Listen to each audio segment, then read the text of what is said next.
आज या पत्रकार परिषदेमध्ये माझ्यासोबत ज्योतिताई वाघमारे प्रवक्ता आहेत, आमचे शेलार आहेत, सचिव सहसचिव आहेत, ॲडव्होकेट अरुण जगताप आहेत आणि आजची पत्रकार परिषद खरं तर माजी मुख्यमंत्री उद्धव ठाकरे यांनी एक प्रेस कॉन्फरन्स घेतली आणि त्यामध्ये त्यांचं नेहमीच एक असतं की मुख्यमंत्री दिल्लीला गेले, मुख्यमंत्री परदेशात गेले आणि त्याच्यावरून काहीतरी टीका करायची. परंतु मुख्यमंत्री, एखाद्या राज्याचे मुख्यमंत्री जेव्हा दिल्लीला जातात, आता दिल्लीला केंद्र सरकारची सगळी यंत्रणा आहे, मग तिकडे जेव्हा राज्याचे मुख्यमंत्री जातात तर ते तुम्हाला का असा संशय येतो की हे काय करायला जातात. तिकडे गृहमंत्र्यांनी, केंद्रीय गृहमंत्र्यांनी नक्षलवाद विरोधी जे काय आता आपण भारत सुरू करणार आहे त्यासाठी इतर राज्यातले 14 ते 15 मुख्यमंत्री तिथे आहेत. आणि आपल्याला माहिती आहे की महाराष्ट्रामध्ये गडचिरोली आणि काही अन्य भागामध्ये नक्षलवाद आपण मोठ्या प्रमाणात त्याला आळा घालण्याचं काम ही युद्धपातळीवर आपण सुरू केलंय. त्याला बऱ्यापैकी यश देखील प्राप्त झालेलं आहे. आणि मग असं असताना जर का महाराष्ट्राचे मुख्यमंत्री माननीय एकनाथजी शिंदे हे जर का दिल्लीला गेले नसते तर परत यांनीच बोंब उठवली असती की बघा महाराष्ट्रामध्ये नक्षलवाद प्रभावित क्षेत्र आहेत आणि तरी मुख्यमंत्री जात नाहीत, म्हणजे नक्षलवाद रोखण्यासाठी मुख्यमंत्री गंभीर नाहीत का, असा प्रश्न पण परत यांनीच विचारला असता. परंतु असो, त्यांना काय बोलायचंय त्याला, त्यांच्या सगळ्या प्रश्नांना आमच्याकडे उत्तरं तयार आहेत. आणि त्यामुळे मुख्यमंत्र्यांच्या दिल्ली वारीवरून सतत टीका करण्यापेक्षा आपल्या कार्यकाळात काय झालं ते सतत म्हणतात. पहिल्या 5 मुख्यमंत्र्यांमध्ये माझं नाव होतं. महाराष्ट्रातला कोरोना काळातला मृत्यूचा दर आणि झालेले मृत्यू याची आकडेवारी अनेक ठिकाणी प्रकाशित झालेली आहे. महाराष्ट्रात कोरोनाने मृत्यू पावलेले जवळजवळ 1,48,561 लोक हे सगळ्यात मोठा आकडा होता. याचा आपल्याला अभिमान आहे का? रेमडेसिवीरचा तुटवडा होता, ते ब्लॅक मार्केटिंग झालं, याचा आपला अभिमान आहे का? ऑक्सिजन प्लांट्स नव्हते, ते मग नंतर सुरू केले. काही सेवाभावी लोकांनी, काही मोठ्या इंडस्ट्रियलिस्टनी पण महाराष्ट्र सरकारला त्याच्याबद्दल दिले. परंतु हे लोकांनी कार्य केलं. टास्क फोर्स होता, टास्क फोर्सनी काम केलं. परंतु मुख्यमंत्री म्हणून आपण कुठे फिरलात? सतत माननीय एकनाथजी शिंदे यांच्यावर टीका करणारे, माननीय एकनाथजी शिंदे स्वतः पीपी किट घालून अनेक ठिकाणी त्यांनी दौरा केला. त्यावेळेला ते मुख्यमंत्री होते का? त्यावेळेला त्यांच्याकडे नगरविकास खातं होतं. परंतु त्यांनी वाट बघितली नाही की मी मुख्यमंत्री झाल्यावरच मी हे काम करीन. आणि स्वतः त्यांना 3 वेळा कोरोना झाला. आपण पाहत होतात की ठाण्याच्या रुग्णालयामध्ये ऍडमिट असताना ते काम करत राहिले. केवळ मला बरं नाही म्हणून मी आता विश्रांती घेतोय असं कधीही त्यांनी राज्याच्या जनतेला सांगितलं नाही. कोरोना काळामध्ये बॉडी बॅग्सचा घोटाळा झाला. मृत व्यक्तींना ज्या बॉडी बॅग्समध्ये मृतदेह पॅक केले जात होते, जी 650-650ची जी बॉडी बॅग मिळते ती 6,000ला खरेदी केली गेली. अनेक कंपन्या मित्रमैत्रिणींच्या त्या तेव्हाच्या तेव्हा निर्माण केल्या गेल्या. ज्यांना कुठलाही अनुभव नव्हता अशा लोकांनी कोविड रुग्णालय, कोविड सेंटर थाटली. जे रुग्णांना औषधं पुरवण्यात त्याच्यात घोटाळे, खिचडी जेवण सप्लाय करणं त्याच्यात घोटाळे झाले. या सगळ्या चौकशा सुरू आहे, हे सगळ्यांना माहिती आहे. आमचा तो आज मुद्दा नाहीये. परंतु हे लोकांनी पाहिलंय. प्रायव्हेट रुग्णालयांमध्ये, खासगी रुग्णालयांमध्ये लोकांना भरती करत नव्हते, ऍडमिशन मिळत नव्हत्या आणि 10-10 लाखाची बिलं येत होती. जेव्हा सगळा आरडाओरडा सुरू झाला तेव्हा मग त्याच्यावर काहीतरी नियंत्रण त्यावेळच्या सरकारने आणलं. परंतु केवळ मुख्यमंत्री एकनाथजी शिंदे यांच्या दौऱ्यावरच टीका करायची. म्हणजे आता बघा, जिकडे जिकडे पूर आला, कोल्हापूर असेल, चिपळूण असेल, एकनाथजी शिंदे तेव्हा काही मुख्यमंत्री नव्हते, पण तुम्ही गेलात का? तुम्ही गेला नाहीत. माननीय एकनाथ शिंदे तेव्हा सगळीकडे दौरा करत होते, पाण्यात उभं राहून कामं करत होते, यंत्रणा हलवत होते.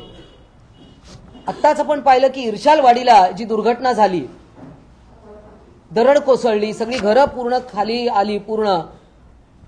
ते तिकडे स्वतः 2.5 तास डोंगरावर सर करून सगळ्या यंत्रणेला घेऊन गेले, कारण त्यांना विश्वास आहे की मी स्वतः उतरलो तर यंत्रणा कामाला लागेल. केवळ फेसबुक लाईव्ह करून त्यांनी समाधान मानलं नाही. फेसबुक लाईव्ह सगळे करतात, परंतु जेवढं फेसबुक युवकांनी वापरलं नाही तेवढं त्या 2.5 वर्षात उद्धव ठाकरे यांनी फेसबुक वापरलं असंही बोललं जातं. आम्ही म्हणत नाही, लोक बोलतायत. त्यामुळे अशा टीका करताना केवळ आपण देखील काय करत होतो? आदित्य ठाकरे त्यावेळा काय करत होते? वडील 2-2.5 महिने आजारी होते, तेव्हा हे डावोसला होते. आमच्या खर्चांचा आढावा मागता, तुमच्याही खर्चाचा जरा आढावा द्या. कोण गेले, कशाला गेले? आपण उद्योग मंत्री नव्हतात तरी पण आपण तिकडे जाऊन बरेच उद्योग केले जे आमच्या कानावर आहे. परंतु आम्ही सगळ्याच गोष्टी काही प्रत्येक वेळा बोलायची गरज नाही आहे, कारण जेव्हा लोक बोलत असतात तेव्हा आम्हाला बोलायची काय गरज आहे. त्यामुळे ह्या सगळ्या गोष्टी महाराष्ट्र विसरलेला नाहीये. आज बघा, साऊथ एशिया मॉनिटर हा एक हे नियतकालिक आहे, याचा बघा हा रिपोर्ट आहे. हा रिपोर्ट काय सांगतो? महाराष्ट्रामध्ये मॉर्टॅलिटी रेट म्हणजे मृत्यूचा दर हा जगात सगळ्यात जास्ती होता कोविड-19च्या वेळा. आणि तरी तुम्हाला असं म्हणून घ्यायला आवडतंय का की टॉप 5 CM मध्ये मी होतो? म्हणजे खरं तर हा कोणी त्यांना पुरस्कार दिला, कुठून हे आलं आम्हाला पण माहिती नाही, पण आम्ही आपल्या मुख्यमंत्र्यांचं नाव होत आहे म्हणून आम्ही पण आनंदाने टाळ्या वाजवल्या. परंतु हा सर्वे कोणी केला आणि त्याच्या टॉप 5 मध्ये आपण आलात हे कोणी ठरवलं आम्हाला माहिती नाही. खरं म्हणजे कधीतरी ह्याचाही संशोधन व्हायला पाहिजे, करू आम्ही ते सुद्धा. परंतु मग हे एवढं सगळं असताना इफ महाराष्ट्र हे हायेस्ट जर का कोविड रेट डेथ होते, तर मग हा जो काय पुरस्कार तथाकथित किंवा सर्वे होता तो सर्वे रिपोर्ट फाडून फेकून द्यायचा का? किंवा तो तुम्ही सांगणार का नाही हे तुम्ही ज्यांनी कोणी सर्वे केलाय तो मला मान्य नाही असं तरी आपण म्हणणार आहात का? बरं, आता दुसऱ्या विषयाकडे मी वळते. निश्चितच महाराष्ट्रामध्ये जे काही हॉस्पिटल्समध्ये दुर्घटना झाल्या, त्या दुर्घटना झाल्या त्याच्याबद्दल खरोखरच प्रत्येकालाच खंत आहे. मुख्यमंत्री, उपमुख्यमंत्री यांनी खेद व्यक्त केलाय. केवळ खेद व्यक्त करून थांबलेले नाही आहेत, परंतु सगळीकडे चौकशा लावल्या, सगळीकडे त्वरित समित्या स्थापन केल्या की काय झालंय. ठाण्याच्या कळव्याच्या हॉस्पिटलमध्ये, तिथे नांदेडला असेल, अन्य ठिकाणी हे लगेच चौकशी समिती स्थापन करून सगळी यंत्रणा कार्यान्वित केली. आणि यामध्ये माननीय मुख्यमंत्र्यांनी त्वरित आदेश दिले. प्रत्येक जिल्हाधिकाऱ्यांनी आपापल्या जिल्ह्यात सर्व शासकीय रुग्णालय, महापालिका व नगरपालिकांची रुग्णालय, प्राथमिक आरोग्य केंद्र, वैद्यकीय महाविद्यालयांच्या अखत्यारीतील रुग्णालय यांना तात्काळ भेटी द्यायला सुरू करून तिथे वस्तुस्थिती काय आहे. आता बघा, एकच मी आपल्याला उदाहरण देते. आम्ही कबूल करतो हे झालेत मृत्यू, म्हणजे त्याच्यात काही खोटं नाहीये.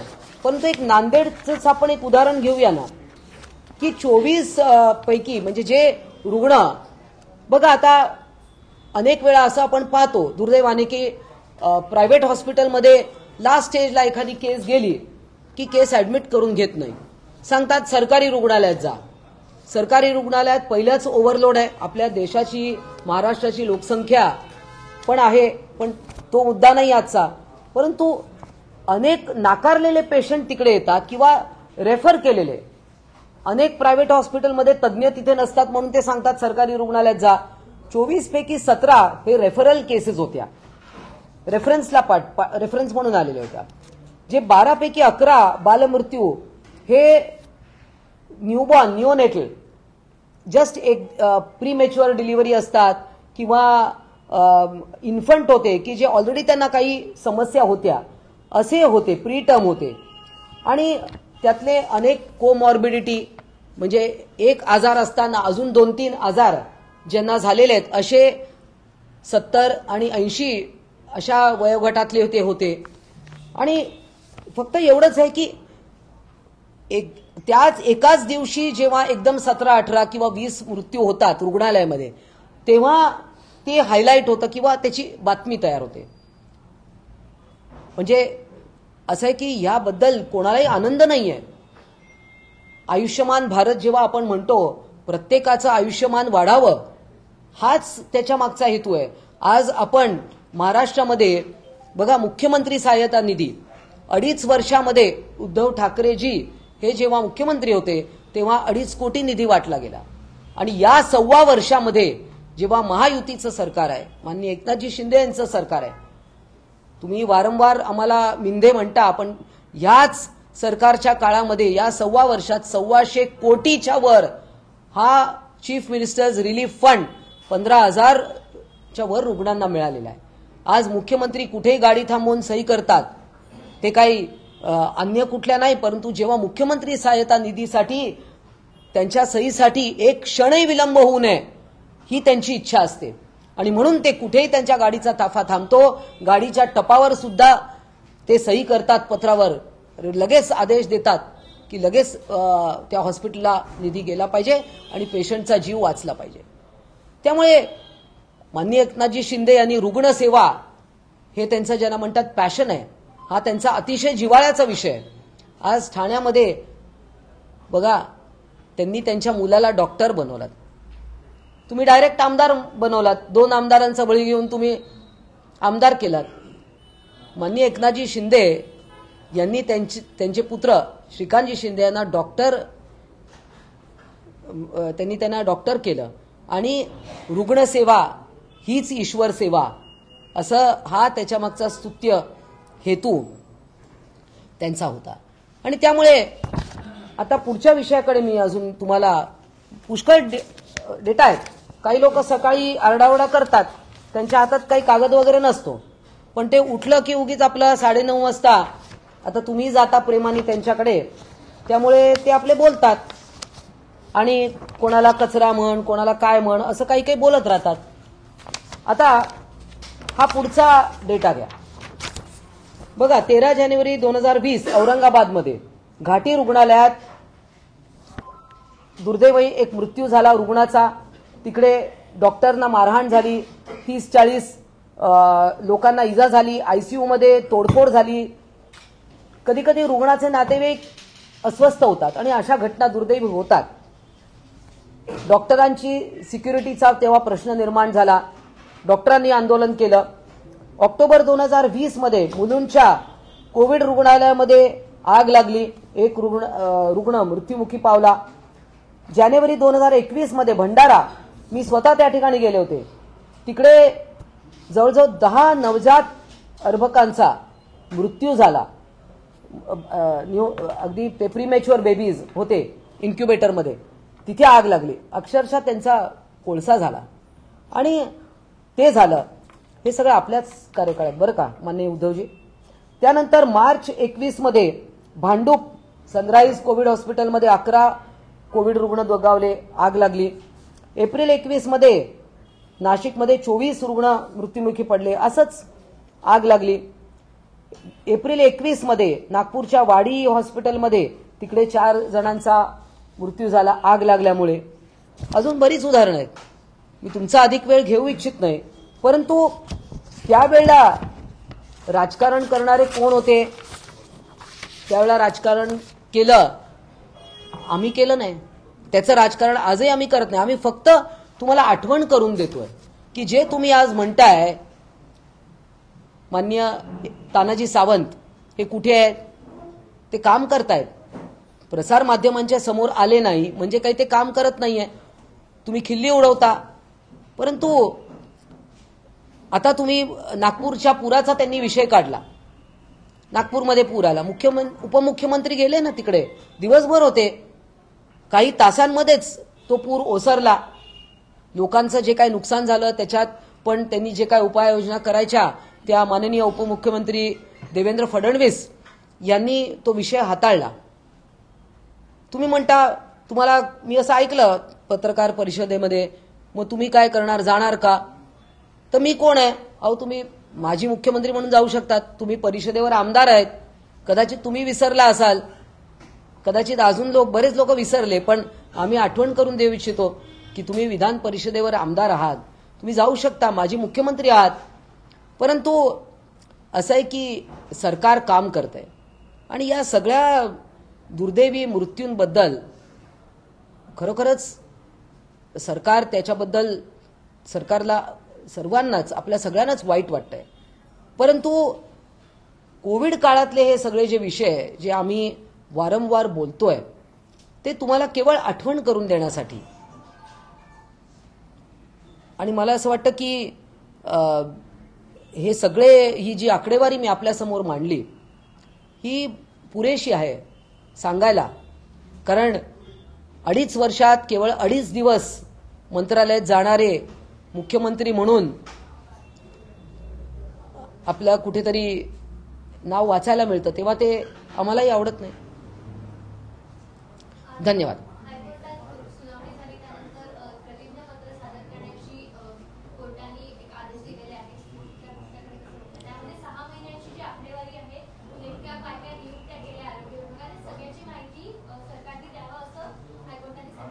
चालेल ना, हायकोर्टाने जे काय मागितलं असेल ते निश्चितच सरकार माहिती द्यायला तयार आहे. कोणतीही माहिती लपवली जाणार नाही. भ्रष्ट सरकारमुळे या ठिकाणी नांदेडचे बळी गेले आणि या सरकारची सीबीआय चौकशी व्हावी मागणी उद्धवजींनी केली. नाही, ते मागणी करूच शकतात. त्यांनी तसं पत्र सीबीआयला लिहावं आणि मागणी करावी. कोणत्याही चौकशीला, कोणत्याही आता भ्रष्टाचारात आपलेच सहकारी कोण कोण आहेत, काही जण जेलमध्ये गेले, परत आले, काही जण जातील. परंतु मृत्यूंचं, रुग्णांच्या मृत्यूंचं राजकारण होऊ नये एवढंच आमचं म्हणणं आहे. उत्सवामध्ये मुख्यमंत्री सहकुटुंब बॉलिवूड ताऱ्यांसह व्यस्त होते अशी टीका केली.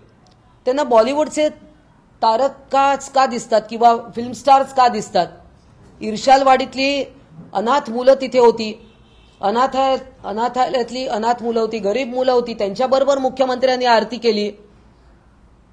अनेक डॉक्टर्स होते, त्यांच्याबरोबर आरती केली.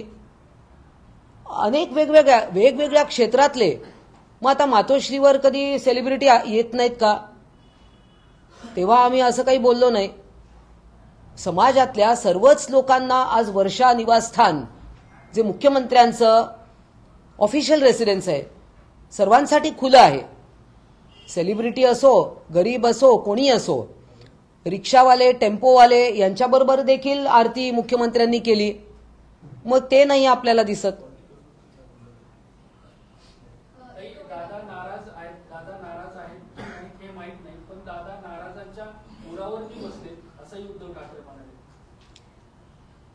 माननीय उद्धवजींनी त्यांना फोन करून विचारावं ते नाराज आहेत का.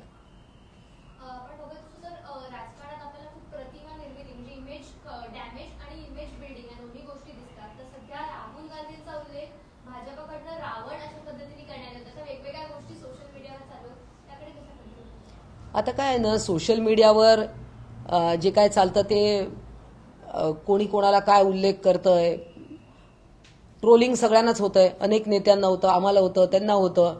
परंतु याकडे आम्ही फार लक्ष देत नाही, कारण आम्ही काम करतोय. आमचं सरकार हे काम करणारं सरकार आहे आणि दुर्दैवी घटना होऊ नये हीच सगळ्यांची इच्छा असते. परंतु त्या झाल्यावर केवळ माझं कुटुंब माझी जबाबदारी करण्यापेक्षा हे महाराष्ट्रच माझी जबाबदारी आहे असे म्हणणारे माननीय एकनाथजी शिंदे हे लोकांना आज भावतात आहे. शिंदे गटाचा यावर्षी दसरा मेळावा कुठे होणार आहे? शिवतीर्थावरती किती योग्य वेळी आपल्याला समजेल. लवकरच दसऱ्याच्या अगोदर समजेल. पत्रव्यवहार केले तो विषय काही आमचे दुसरे नेते हाताळतायत आणि जसं मी सांगितलं की जेव्हा केव्हा त्याचा स्थान आणि वेळ निश्चित होईल त्यावेळी आपल्याला कळवलं जाईल. निश्चितच आता अधिकृत चिन्ह अधिकृत शिवसेना हे नाव कोणाकडे आहे हे आपल्याला माहिती आहे आणि त्यामुळे ते निश्चितच आम्हाला मिळेल. मनसे सध्या लोकसभेच्या दृष्टीने खूप ऍक्शन मोडवर आले. त्यांचं काम असेल किंवा ते स्वतंत्र निवडणूक लढवणार आहेत तर आणि त्यांच्याकडे सध्या मराठीवर पण बरेच मुद्दे आलेले आहेत. याकडे कसं होतं ते एक आव्हान ठरू शकतं. ज्यांना ज्यांना लोकसभा लढायची आहे त्या सर्वांना आमच्या शुभेच्छा आहेत. लोकसभेसाठी तुम्ही किती जागांसाठी आग्रही आहात? नाही, जेवढ्या जागा शिवसेनेच्या आहेत त्या अनेक वेळा माननीय देवेंद्रजी यांनी सर्वच भारतीय जनता पार्टी आणि शिवसेनेच्या नेत्यांनी याच्यावर अनेकदा पुनरुच्चार केलेला आहे. ज्या आमच्या जागा आहेत त्या आम्ही निश्चित लढणार. तुमच्या म्हणजे किती 18 जागा तुम्ही संपूर्ण मानताय का? हो, पूर्ण. ज्या जिंकलेल्या आहेत, ज्या हरलेल्या आहेत, ज्या अन्य कधी लास्ट मोमेंटला कोणाला दिल्या आहेत त्या सगळ्या आम्ही लढणार. पण एकूण राष्ट्रवादीच्या येण्यामुळे कुठेतरी वाटाघाटी करावी लागली तर त्या जागा सोडण्यासाठी आपली तयारी आहे का? कारण भाजपमध्ये कमी होण्याची शक्यता आहे. आता ह्याच्यात मी नाही असं उत्तर देणार नाही. निश्चितच प्रत्येकाला तिन्ही लोकांना ऍडजस्टमेंट करावी लागेल आणि ती खेळीमेळीने होईल. पूरा आप पूछे. हाँ, राजकीय स्वास्थ्य व्यवस्था उसको लेकर सरकार को निशाना साधा, सरकार बर्खास्त करती है, हाईकोर्ट खबर लेना महाराष्ट्र सुदृढ़ है, स्वास्थ्य है. हम उद्धव जी से ये कहते हैं कि आप अपना भी ख्याल रखिए, अपना भी स्वास्थ्य आप संभाले, ऐसा मैं उनको शुभकामनाएं देती हूँ. देखिए, ये जो माननीय उद्धव जी ठाकरे इन्होंने आज प्रेस कॉन्फ्रेंस में मुख्यमंत्री बार बार दिल्ली जाते हैं, क्यों गए दिल्ली, इस पर बार बार टीका टिप्पणी करते हैं. मगर आज देश के गृह मंत्री नक्सलवाद को किस प्रकार से टैकल किया जाए इसके ऊपर एक प्रदीर्घ बैठक है, बड़ी महत्वपूर्ण बैठक है. 14-15 राज्य के मुख्यमंत्री वहां पर हैं.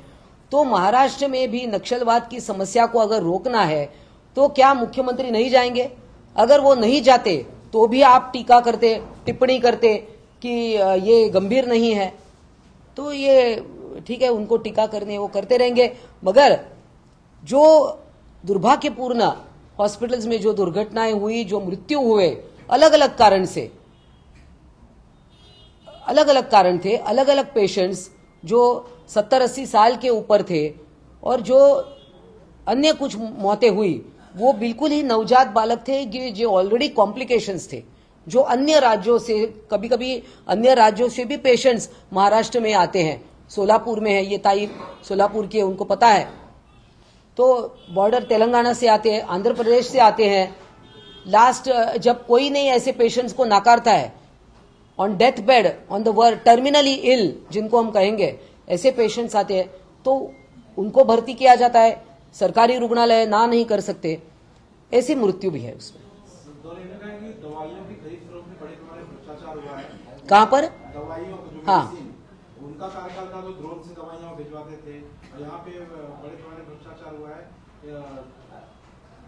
क्योंकि इसके प्रचार प्रसार करने के लिए मरीजों के पास पैसे नहीं है और इसके आड़ में मुख्यमंत्री जी ने बार बार कहा है कि किसी भी अस्पताल को कोई भी निधि दवाइयां खरीदने के लिए जो कोई त्रुटियां हैं, देखिए इमरजेंसी जो मेडिसिन है वो काफी मात्रा में है, जितनी होनी चाहिए उतनी है. नांदेड़ में भी आप रिपोर्ट देखेंगे कमेटी का, तो जो दवाइयां होनी चाहिए इमरजेंसी मेडिसिन वो पर्याप्त थी. जो दुर्घटनाएं हुई वो ऑलरेडी कोमॉर्बिडिटी वाली थी, कि जैसे मैंने अपने मराठी प्रेस में कहा है. मगर अब रेमडेसिविर कोरोना के समय क्या रेट हो गया था? जो रेमडेसिविर 600-500 में होना चाहिए वो हजारों रुपए तक उसकी प्राइस गई. ब्लैक मार्केटिंग हुआ। मगर क्या है कि देखिए, हाफकिंस के ऊपर भी उन्होंने कुछ किया, टिप्पणी की, मगर एक प्राधिकरण बनाया है। इस प्राधिकरण, भ्रष्टाचार को रोकने के लिए ये प्राधिकरण बनाया है, जो अब कार्यान्वित होगा। तब तक जो सिविल सर्जन है उनको अधिकार दिया है कि वो अपने अस्पताल में मेडिसिन खरीदें। जिन मरीजों की मौत हुई उसको लेकर सीबीआई की तरफ से जांच करने की मांग की है। वो लिख सकते हैं, सीबीआई को मांग कर सकते हैं वो।